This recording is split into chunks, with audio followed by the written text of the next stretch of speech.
So the first thing I'm going to tackle here is this rotten bunk. Haven't even started to take it apart yet, but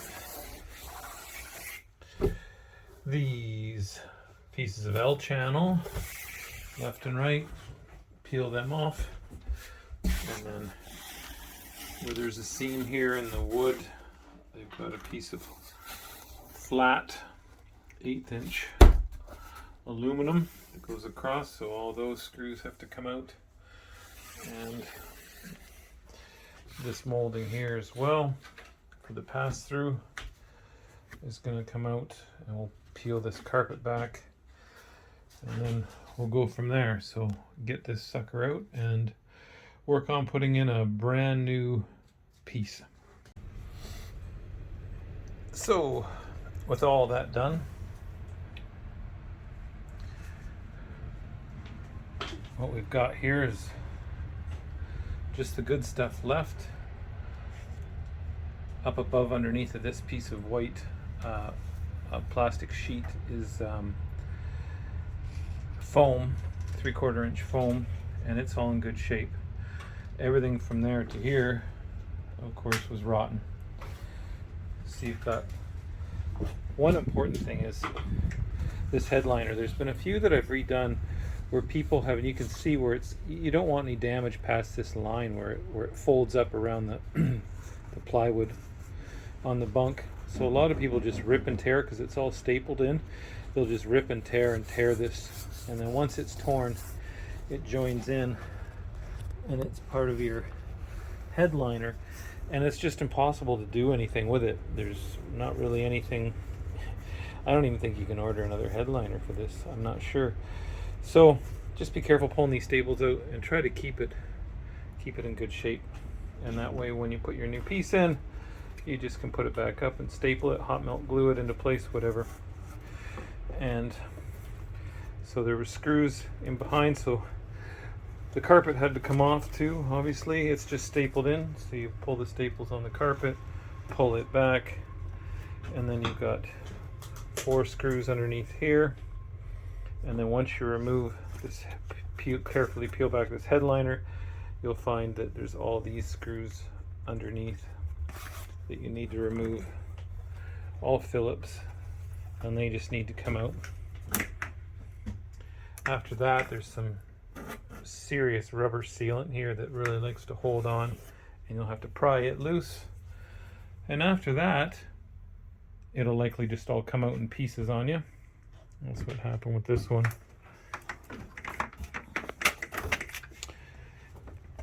And then the piece you want to save is this lower piece of Phylon, because you're going to be laminating it using contact adhesive, regular contact cement. You're going to be laminating that to your new piece of plywood. The width of this is 7 feet, so a piece of 4x8 plywood would be good, and it's all 3/4 inch.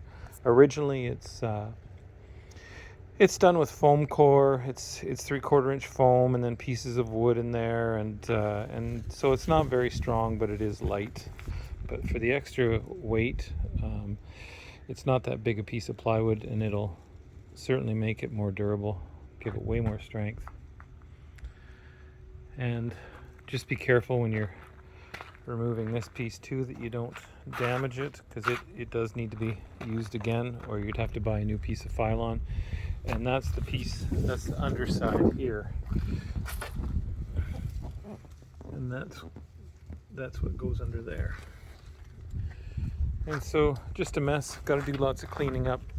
The Luan likes to stay partially glued to the Phylon, so it's just a matter of taking a scraper and using some elbow grease and just scraping all that old adhesive and Luan off of there and getting it clean so that it's ready to laminate. It works good as a pattern for your next piece. For your plywood though, you can just lay it right down on your plywood, because you can see on this corner it's a really specific cutout notch out here that's going to have to be done in order for that plywood to slide back in. You can't put the plywood in from the outside. You have to slide the plywood in. you can't put the plywood in from the inside, you have to slide it in from the outside, going this way and sliding up underneath, up on top of the bunk and into place. So that's it for the removal. Just lots of cleanup, and then we'll get started with the new plywood.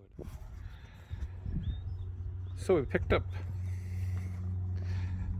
plywood, 3/4 inch, good one side. A guy could use sheathing, I guess. It was almost 50% less.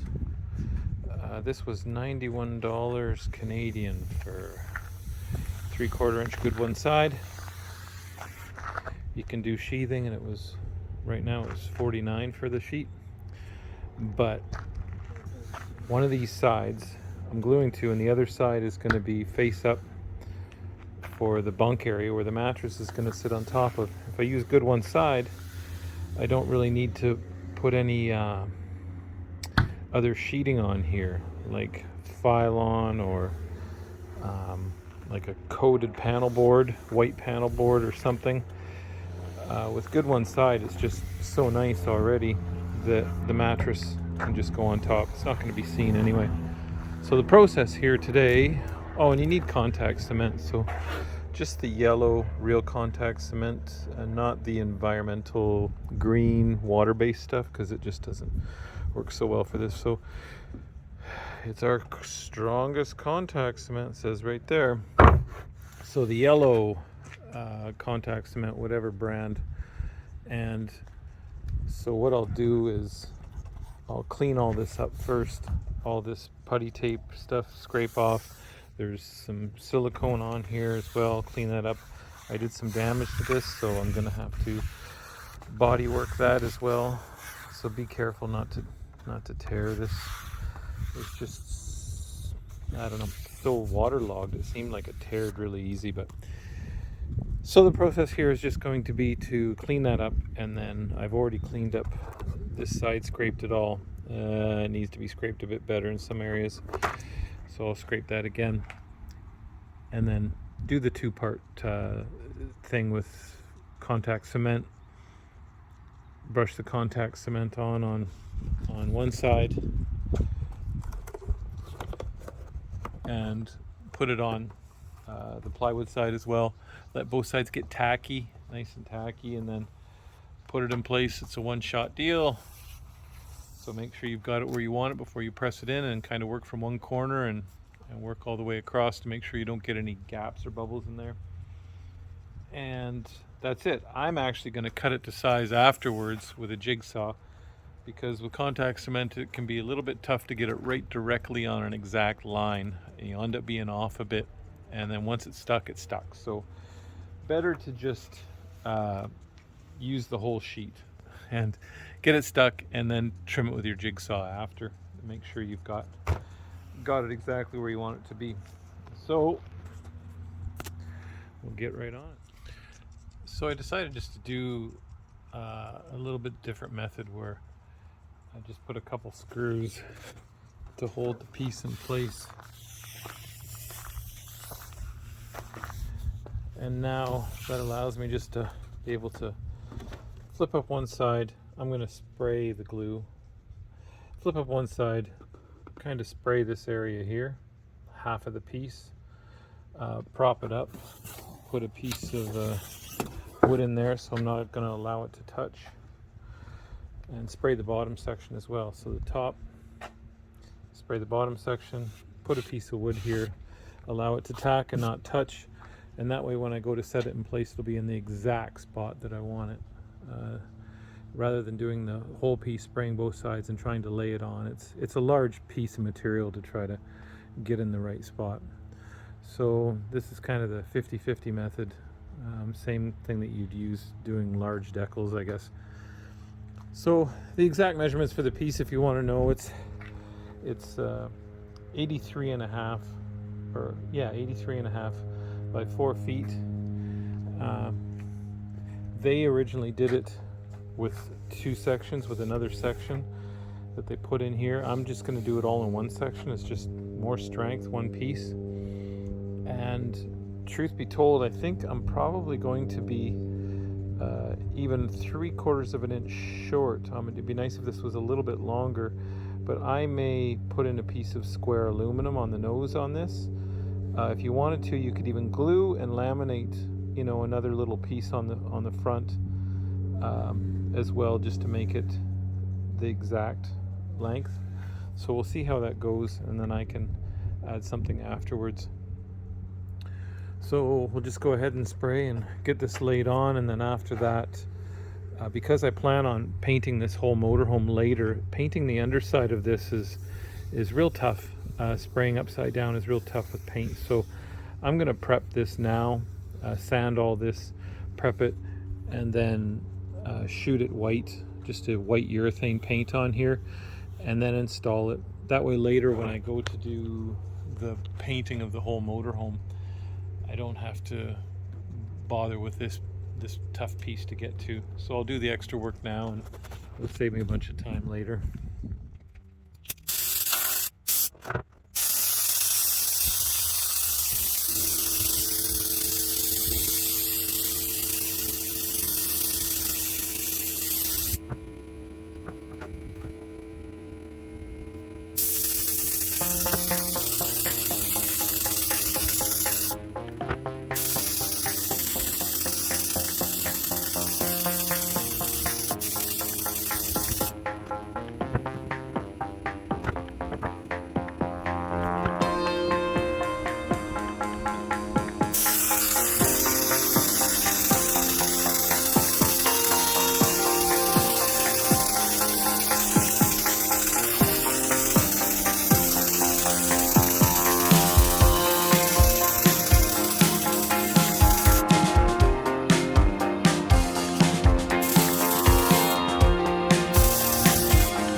About a quart of glue using the spray method anyway.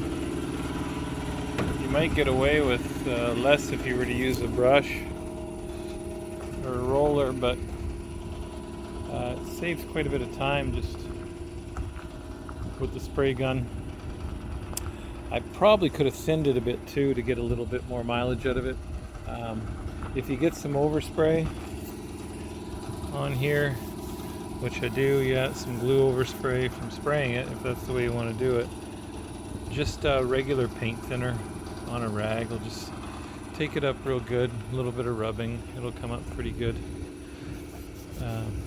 So you've got a little bit of cleanup time with the spray, I guess, is the downside. So that's it. We're just gonna stick this side down, and then this piece is good. We can start to do some of our jigsaw cutouts here, and once that's done, then I'll start to do the body work on this piece and just take a dual action sander and rough it up and then prep it for some white paint. Just did some sanding with the DA sander. Just 240 grit on here and have most of it sanded. We've got our jigsaw ready to go for cutting this out.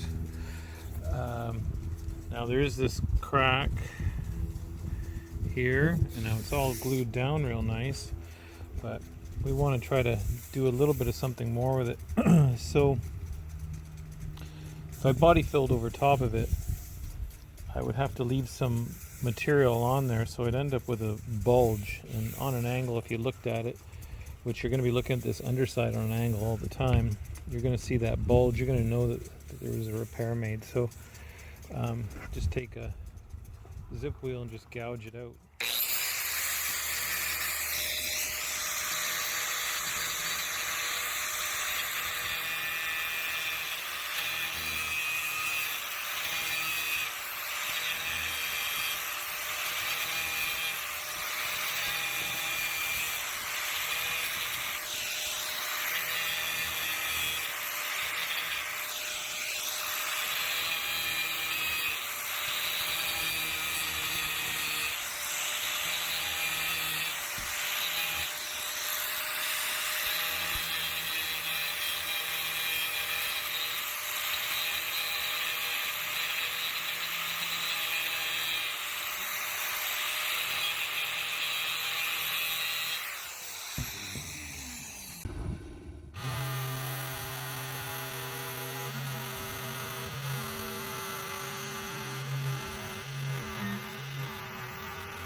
Okay, so that's the cutout, and the cutout's here, and then there's the body fill.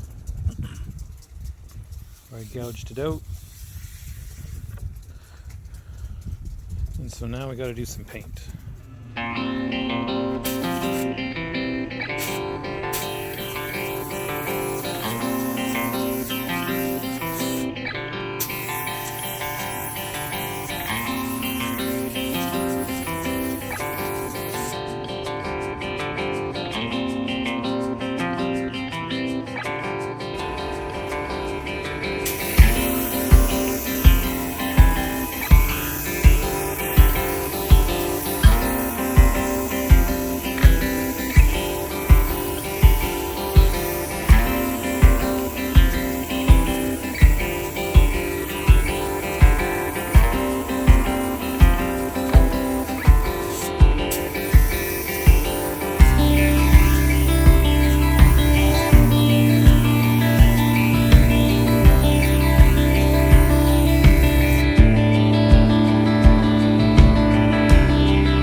Alright, so here it is. Once it's installed, these pieces of L channel were rusty, so just cleaned them up and painted them brown. Use that super clean just to clean up the rust stains that were on the side. because the water didn't actually affect these side panels at all. This is the good one side that I talked about before, where all I really needed to do was just do a couple coats of clear varathane on it, and that'll stop it from getting stained and repel, a little bit of water if it gets on there. And stapled the carpet back in place there. And that's where the headliner kind of meets.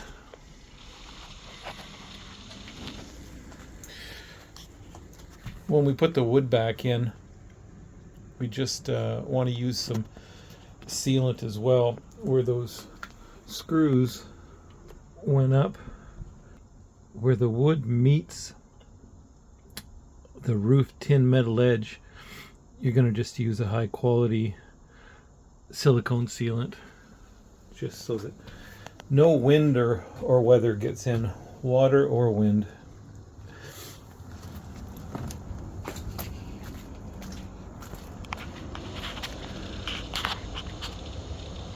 So you can see the difference in color. The whole thing is going to be that bright white. And so that panel just got slid in. And like I said, we just used some sealant in here, in between where the cab meets the bunk. And when this wood goes in, of course, we use screws back up through to hold it, and then the molding goes on, and then some additional screws as well.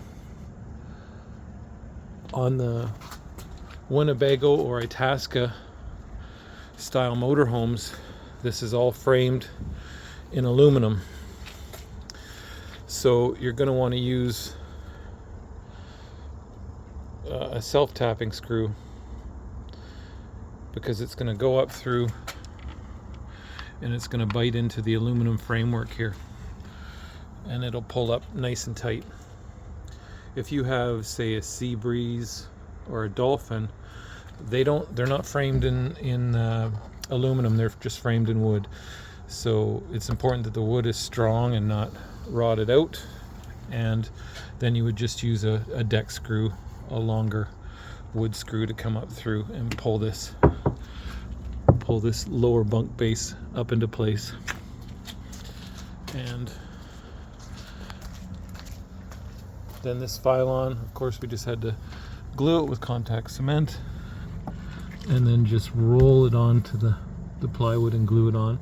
Later there'll be just a piece of transition molding that'll go between these two areas where the Phylon doesn't meet. And we'll do that after we do the painting of the exterior, which is coming up pretty soon.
basically ready to put the piece of plywood in now.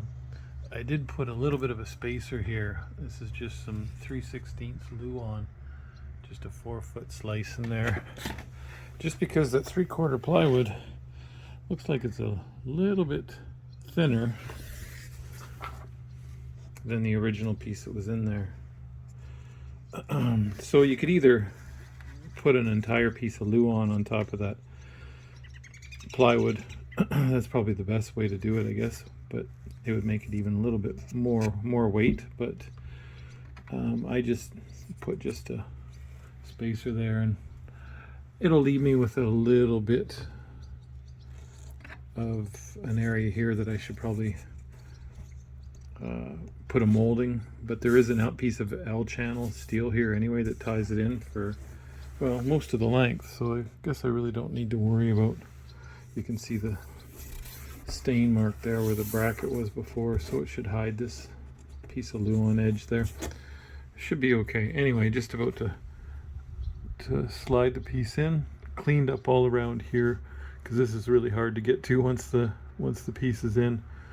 So did a nice cleaning in there, and then the piece will have to slide in from the front underneath, and then push it up into place, and then put a couple screws in.